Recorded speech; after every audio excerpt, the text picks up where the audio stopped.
Alright, good morning guys, and welcome back to Your Smart Hours. I am Carly, and today we are going to be doing a book club about both of me. This is going to be chapters 22 through 25. I believe the book ends at chapter 28, so we got 3 more to go, and it's going to be done. Yes, I'm so glad to be through with this. Honestly, it's because I like to read, so I kind of want to read through the book and just be done with it. So I think that with our next book club, what I'm actually going to do when we reach the subject of Mr. Topic, I'm going to go ahead and either read halfway through the book and then do a halfway point review, and then there's going to be 2 videos about it. It's going to be halfway through, done, and summation at the end of the video. Alright, so I'm going to go ahead and read Mr. Topic, that way we don't have to go through this so much. With this one, I kind of wanted to do it like a book club, like we meet and we speak, but I haven't had so much interest in it, so we're not gonna revisit the book club thing. We're not gonna do it. I'm just gonna do reviews. So yeah, we're starting at chapter 22, and I still am very puzzled by Clara. She is very irresponsible. She's older, but you can tell that, you know, in her actions that she's very youthful because she's irresponsible, and I just can't stand it. I can't stand how she treats Elias. And there are a couple things that I pointed out here. Let's see. Here we go.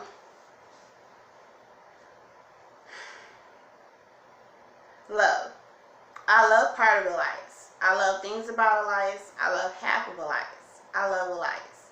I tried them all. Terrified of the one that big.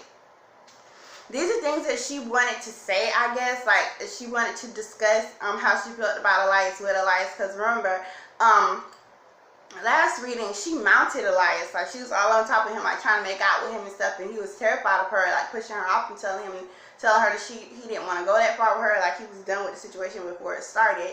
And so, you know, she had kissed him before, and he just wasn't ready to go there, and she's still struggling with her feelings, especially now that Izzy is around. So it's difficult for her being in this situation, but for me it's difficult understanding how she could want to be in this situation. But it's like a stigma is attached to special needs people for me. I guess because I did CNA caregiving, I did like, I don't know if you guys have ever heard of ARC, but there's a lot of subcategories of them, like group homes up underneath them, and I did that type of work. So whenever I see someone special needs, to me they're just clearly special needs. I cannot date them. If you have a hearing aid, I don't like you too much. As far as sex goes, now I'm telling you, this is as far as sex goes. I don't want to have sex with you. If you have a hearing aid, if you like have ADHD or Tourette syndrome, oh no, ADHD I'm okay with, but if you have like Tourette syndrome or split personalities, if you are autistic, I don't want to have sex with you at all. If you do the speed shuffle, like you run every time when you walk, I don't want to have sex with you. If you smell bad, like your breath and stuff, I just don't like. You know how I am a caregiver. I look at you as someone that I'm supposed to be caring for and taking care of. Because there's a lot of men in this world that have disorders that you really can't tell until you get up on them and you sit down and you have a conversation with them. They have disorders, and I know that because I work with them. They go out on inclusions and stuff like that. They have dates with other special needs people, people that have oppositional defiance disorder. Their parents might put them in a group home, but because they can't deal with them, those are people that can date. They can date because technically there's nothing really wrong with them. They're just disobedient. And so they might hook up with somebody who has a slow learning disability, whose parent couldn't deal with them. And they might be in a date situation where they can go bowling, or they can go skating, they can go out to dinner, they can, I don't know if they can spend the night with each other, because I've never had that situation happen. But they can definitely date and call each other on the phone, and ask each other over for dinner, and go out places and stuff together. I like that. And I like when they do re-entry into the community. I like that as well, because I feel like it's important to make them have as much of a normal lifestyle as possible. But you as an adult need to know that once you're in that situation with somebody like that and they have interest in you, you really need to back off, because you never know what you are going to get, and you don't never know how much trouble you can get in. So I just stay away from special needs people, and I feel like her being young, close to his age, or not his same age, but being completely different, being very much more mature than him, having all her senses and sensibilities about her, so she should step back. Like, he seems so mature in some conversations and so childish in others. I can't deal with you like that, because who are you today? Like, my Elias is something that she says a lot. She says my Elias a lot because there are two separate parts of him. Mechanically sound, artistically inclined, and then one is very juvenile. You get what I'm saying? So yeah, Clara, I'm a little bit disappointed in. I'm a little bit disappointed in her. So, haunted things. I never gave them much thought. Not because I had any strong beliefs either way, but because my life was filled with enough haunted places. I didn't need more to consider. But Kenton's story stuck with me. It seemed to weigh on us all, and we wandered slowly toward our truck. And we wandered slowly toward our truck parked in the drive with the Camry right next to it. I thought you said it was deserted. I squinted toward the windows of the house. There was no signs of life. The car wasn't there. Izzy said. You think, it sort of sounded like Kenton knew what he was talking about. What kind of car would a deranged shoe salesman drive? Definitely a late model silver Camry. I slapped her arm. But it doesn't matter. We aren't here to stay. It was a quick load. The plane was attacked and our packs joined it in the back. The three of us squeezed in the front with the lights in the middle. His star map open in his lap. Izzy again took the wheel. So you two still, double talking. So you two still up for the east? Stay in Salem, Elias said. Meaning that the places that they travel to will be called Salem when they stop there. No matter how long it takes them to get there, no matter what they travel to get there, Salem is the destination. I punched in the word Salem, Salem, New York. I leaned over the dash and peered up. Orion shone right above us. Still on Orion's path, I chuckled and froze.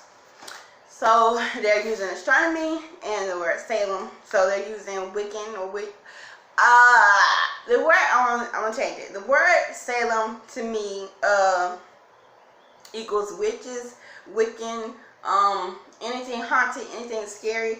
And then they're using astronomy, so they're talking about constellations, Orion's belt and things like that. They're using I guess it's Star of Orion, the path of Orion to lead the way to guide them to where they're going. So this book is different, but I like the way they're doing it. It's like they're on some type of adventure, always on an adventure, always going somewhere fun, always doing something amazing. At this point, we're taking the airplane to Salem, New York to try and show it off. So where we end up at is a type of art retreat in Salem, Ohio, I think. Hold on. It's Salem, New York, but I have to get to that point.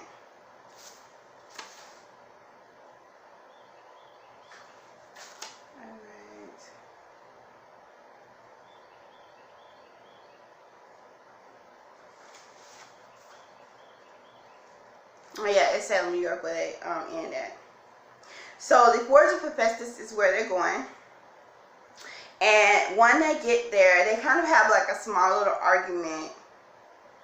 And as always, Clara takes off. And Izzy has to go and find her because she gets tuckered out. I don't know if she gets dizzy and falls out in the ditch or what. But she ends up in the ditch. And she's all crying and blah, blah, blah, like she does, having a drama attack. And Izzy gets her together with this other guy in a horse-drawn cart. It's kind of like an Amish village. And then they take her to the monk's house. And she prays with the monk a little bit. And she asks him, can she stay the night? But then there's gunshots downstairs. And let's see.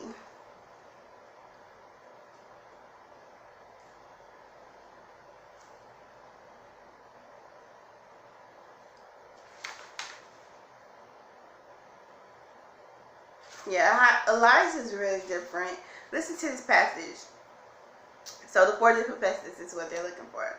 Elias ran back to the truck. The locals know Hephaestus by a different name, hippies. Back up the road. Izzy glanced at me and I shrugged. And being here is important.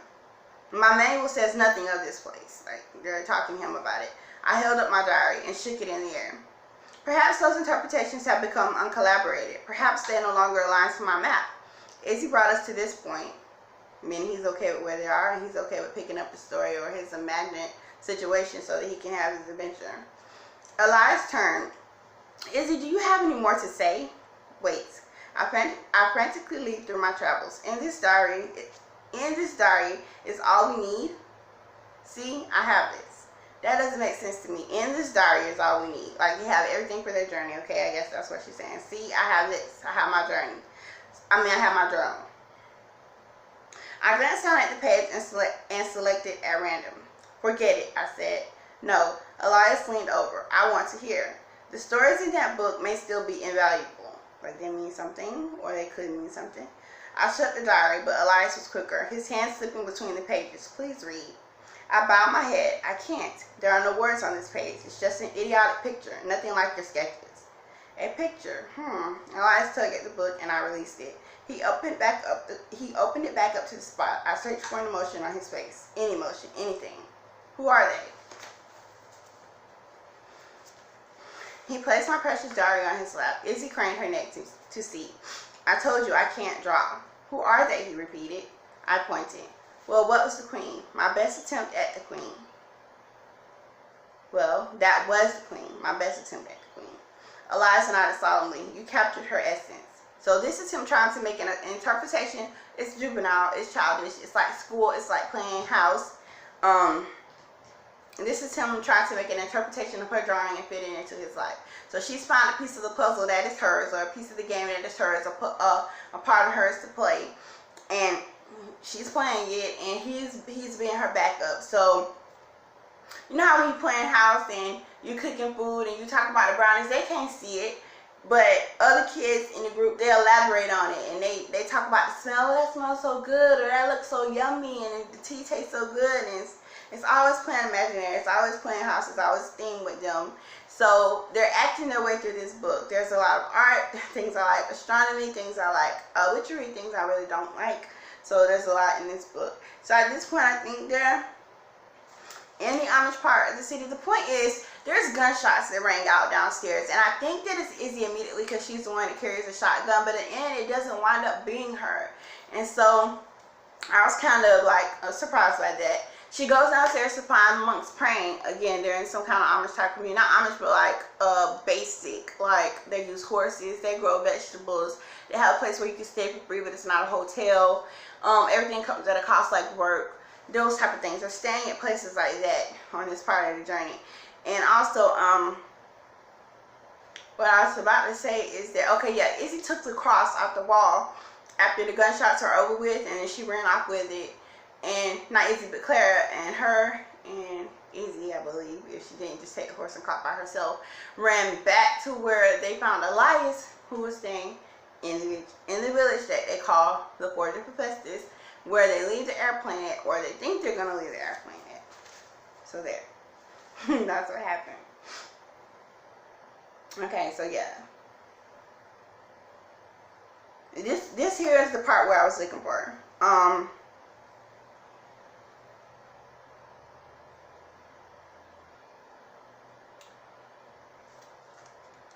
I just want to read the part. We're not going to discuss it any further.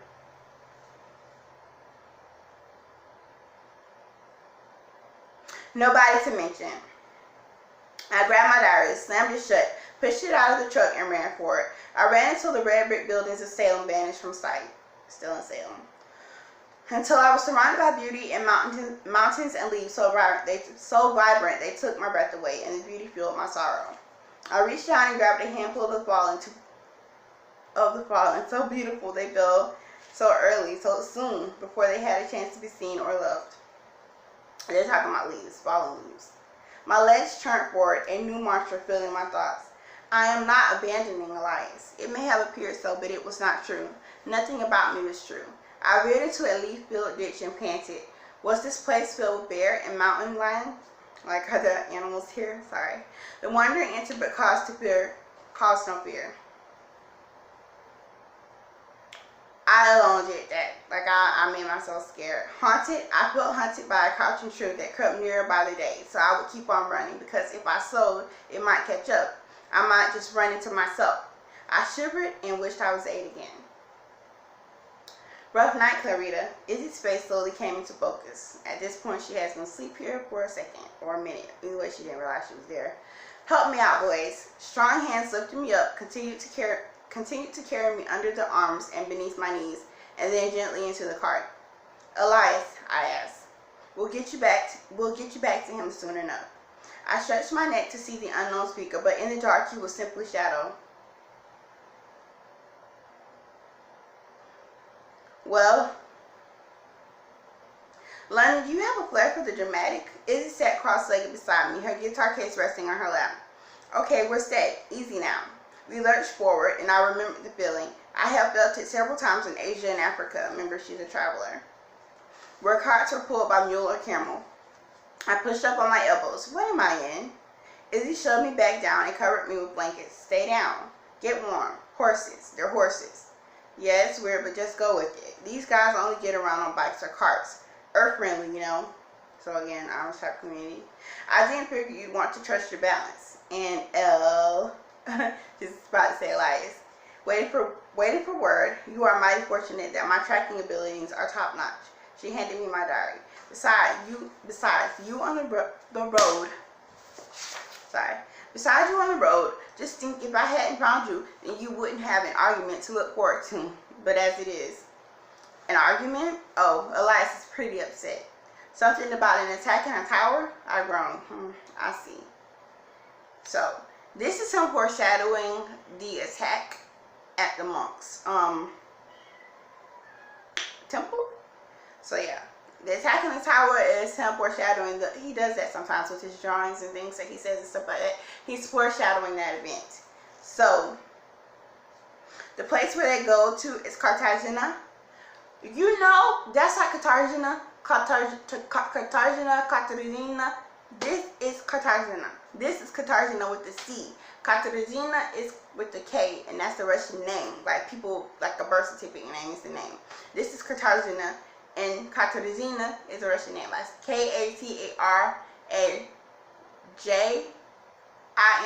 Katarajina. Cartagena. That's how it is. But this is Cartagena. Cartagena. Cartagena. I like names, so yeah. Oh my God, I went to community action or whatever. I went to a center, a type of center, not a civic center. But there was his name, oh my God. It's similar to this one. I keep saying names like this and it's just coming together and it's weird. Okay, so she has her dad's journey as well. Remember, she went back to Elias to get her dad's journey and journal, and she looks through it a lot. Okay. I looked at the monk, uncertain. It was strange. It was a strange question and not the type I was used to hearing, especially not in Cartagena, a beautiful city on the Colombian coast. Cartagena had held no warnings in Dad's journal. Yet trouble found me just the same. I'm not sure. I glanced down at my clothing, ripped as it was. He stepped out beyond the monastery gate. It's a monastery, it's not a temple, thank you. Looked both ways and pulled me inside before relocking the cast iron lock. But you rang our bell. I ran into a tiny scrape. I'm Clara Blythe, daughter of Sean Blythe. Really? So, words that ring out to me, Blythe and Blighted. So yeah, you look those up. I heard that word recently this week on a blog by Marcia, Blighted Ovum, and I like to look for word associations. I don't do it much, but if it rings out to me like Cartagena and Cartagena, then I'll just say something about it. We entered the clay building, encountering the faces of several concerned men. One quite young, quite a handsome bloke. Manuel is his name. Manuel escorted our guests to the tower room. Bingo. So see, an attack in a tower, and then Manuel escorts Clara to the tower room where she waits while the gunshots ring out downstairs, and then she takes the cross off the wall and she rushes out. So we're done with that part. And let's see. I don't ever find a reason in this. A gunshot blast, clear and distinct. Manuel's face tightened. What have you brought on us? He quickly left, locking the door behind him. I glanced at the crucifix. Not friends. And I thought that was pretty interesting. That's really dramatic. Raised voices echoed beneath my feet, disappeared, and then repeated in the hall outside. They neared, and I removed my diary when they burst in. I would at least appear at peace. I would not give them the satisfaction of causing visible fear upon their arrival. And they would arrive. I didn't understand the Spanish. That was so weird. spoken 2 hours ago, that the bloke who promised me a safe room for the night near Boca Grande, had returned seeking much more that had been cleared.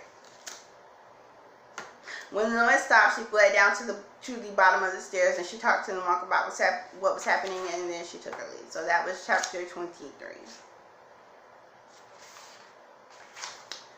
End of chapter 23. Thing I found most interesting with the crucifix stuck into her, in her bag. I clung to the mysterious phrase as I bumped nearer to Elias. My dear Clara, I'm gleefully stuck with you. Those words, too much to believe. I'd only heard them once. Even if they were rubbish, how I wished I could hear them again. And I think this was from her father.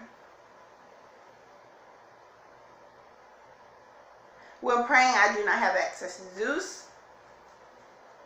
I seem to be stuck with you. That's something Clara had said. And let's see.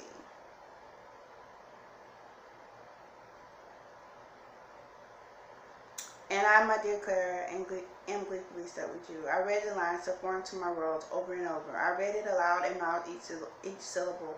I ignored the roll and turned the phrase over in my mind until the sentence blocked out the argument outside my tower door. And when next I looked up from my reading, there was no argument. The night was silent. I rose and pressed my ear against the wood. No movement in the hall, and I quietly slipped out. So, yeah. End of the book thing that most stuck out to me that doesn't make sense to me, but I love. And my dear Clara, I'm gleefully stuck with you. That's a phrase of love. So that's like a parent. It comes before something greater, less desirable, and then you say that. Like, you holding the best thing in the world, So I like that. Chapter 24.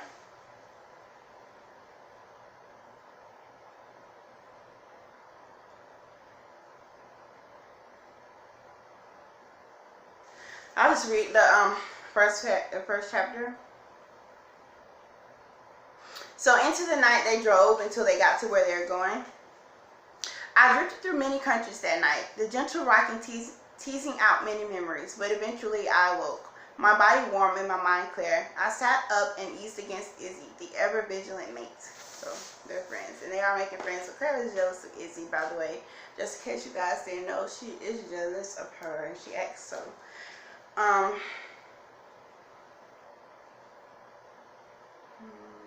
So they aren't monks. The new people that they're staying with, they aren't monks. They're the artist type. They're on some kind of artist resort, artist colony. Let's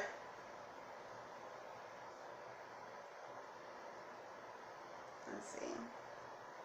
Without knowing anything about us, I asked, rubbing my hands over my jeans. I was in tatters. There aren't monks? None. None that I've seen. Although your antics didn't allow me to explore the places I wanted to. Salem Artworks. Another Salem. This is Salem Artworks. That is the name of it. These guys up front.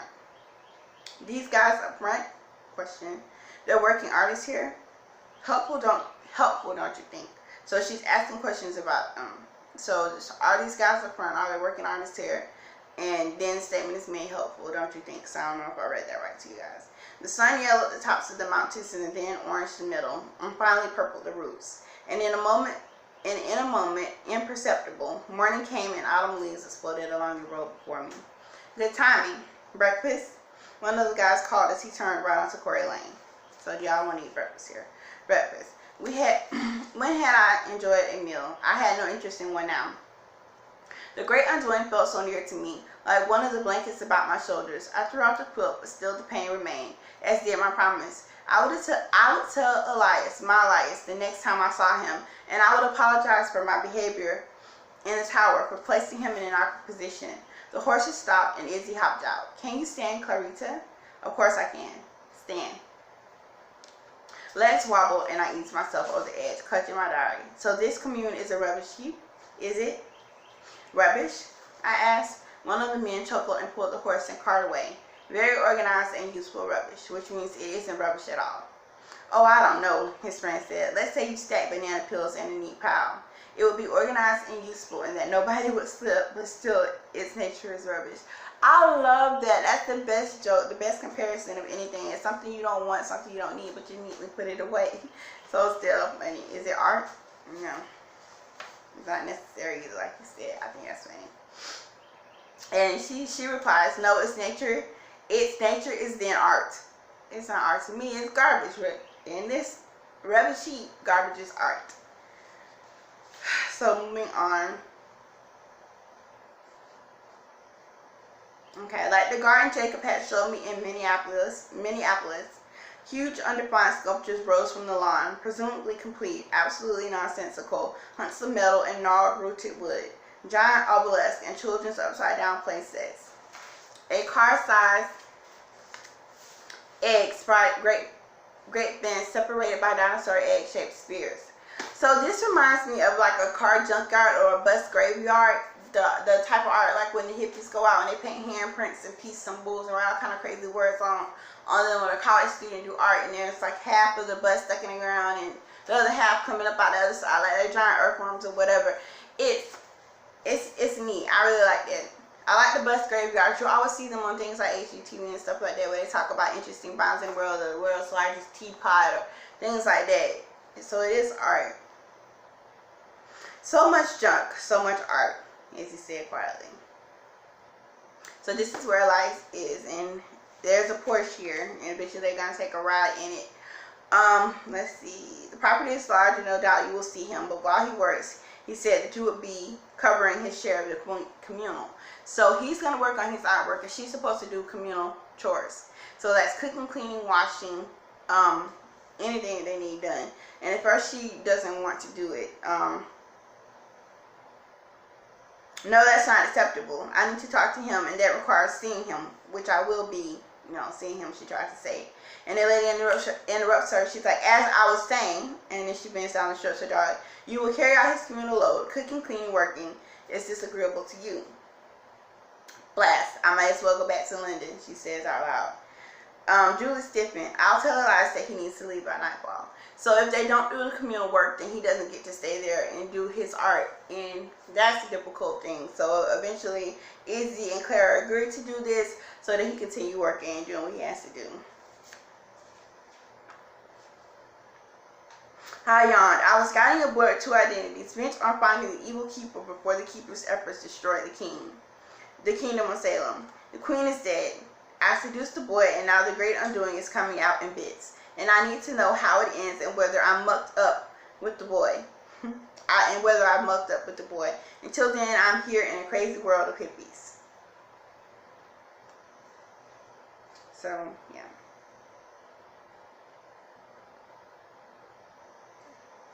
So, she wants to know if she messed things up with Elias. Because she did try to seduce him and she got in trouble with that other guy back in the house of Kent, was that? And the deceased queen is who they talked about in the sketch where the pictures that he draws of people. She's saying that she's deceased.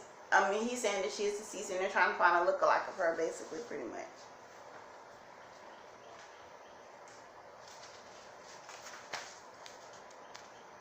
Alright, so we move forward. So what is your medium? Was asked. Glass, party, wood, iron, the forge. What do you want to use in the forge? I sat up. You have a forge? Yeah, in the blacksmith shop, near the glassworks area. Time to meet Hephaestus. So, and this they get to, what did she do? I didn't meet him that day. Instead, I hauled shards of glass to the glassworks metal chunk. Excuse me, let me slow down. Instead, I hauled shards of glass to the glassworks, metal chunks to the ironworks, molds for the stand barn to the oven, and clay pieces to the kiln. And then I started on dinner, the only meal that brought the entire community together in the square. So she did a lot of work. And all of those places are places that you can do things that are fun. The kiln, ironworks, metalworks, and stuff like that. And then she's going to sit down and make chicken and salads and stuff like that because they are free range and they grow their own vegetables. So it's really nice. It's really fun. They did barbecue. She wrote her dad, who was really wanting to know when is she coming back, talking about Elias and other friends. I like him already. Do I get a name? Telling him that he's American. He's not from London. She gets upset about her family and smashes her plate. And that's when she started to write her dad. When she got upset about her family, she's enjoying the family atmosphere at dinner, and she gets upset about her family. She writes to dad, and she's discussing her life with him. And I think it's really good that her dad is back at home with Marna and Tita, which is her sister and brother, I think. And she's telling him that Kid is still looking for the Lightkeeper, which I have not found much information out about the Lightkeeper yet. So that's chapter 24.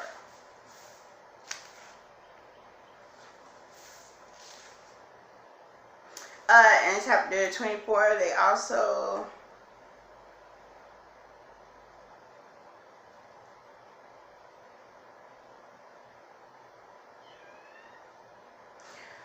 okay, so here we go. Finished, done, ready to go. He placed his hand on the plane. I rubbed mine on the porch. You rebuilt it. I mean, inside and out. I peeked inside. New seat, new leather interior, a new dash. She's fast, isn't she? Very. Think we could take her out tonight? He looks over at me. Yeah, let's try it. It'll be her maiden flight. I pulled on the passenger door. It's locked. I'll help you up on the inside. I walked around and Elias lifted me, turned me in the air, and set me into place. Get settled. Belts and goggles. Wait. I was referring to the car. I've been in enough tiny planes. No worries, mate. Isn't that what you would say? I can fly it. He built it floor to flaps. I've tested it, and Juan isn't here to stop us. A minute later, the propeller was spinning, and I was freezing. 2 minutes later, we eased out. 3 minutes, and we bounced across the field, gathering speed, gathering strength, bound to the earth, and then we weren't. Like they took off, it looks like. We didn't travel far or high, maybe 20, and they were able to get the plane off the ground and into the air, which ended chapter 24, and I was happy and excited about that. And then we're into chapter 25, which I don't read. So I bring myself to this point, and I do not read anything any further. Whoop.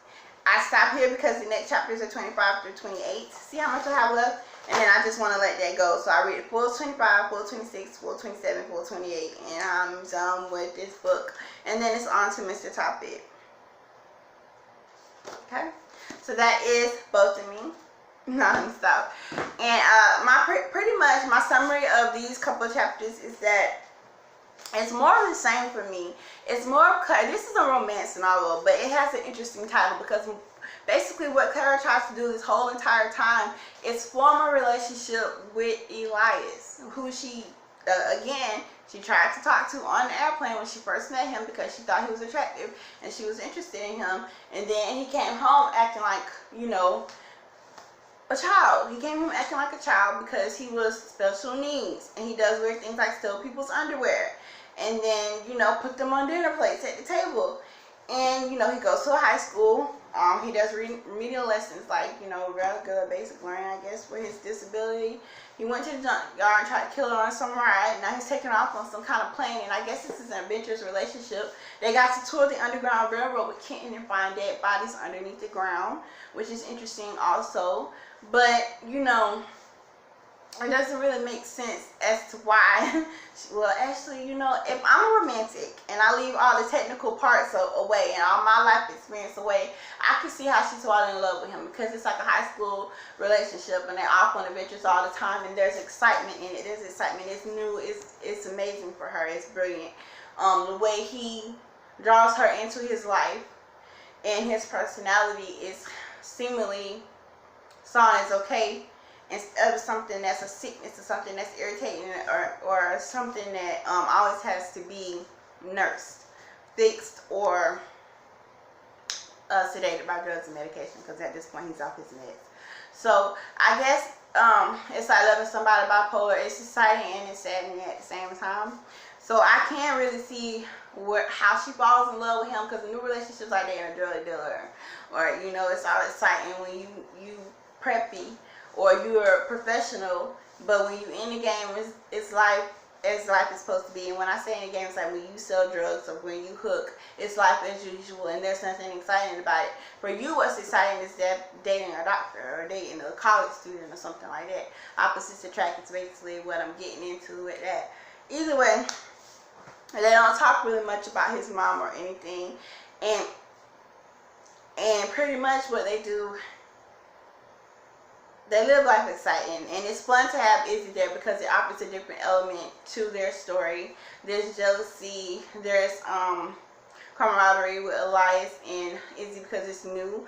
He has a new friend to talk to, a more interesting person to talk to, someone to do different parts of their adventure with. And Izzy is loyal. She always shows up in the end. Like, you think she's gone, she always comes back and saves the day at the end. She's a hero. She's kind of like, I don't know who she's like, because I don't really know many people like her, but she's that best friend that you really, really need. So yeah, that's the end of chapters 22 through 25, and that's how I felt about that. If you guys have been listening, you have anything that you want to say, please leave a comment below. Like, and subscribe to my channel, please. Hit the notification bell so that you're alerted when these type of videos come up. And yeah, thanks for watching, guys.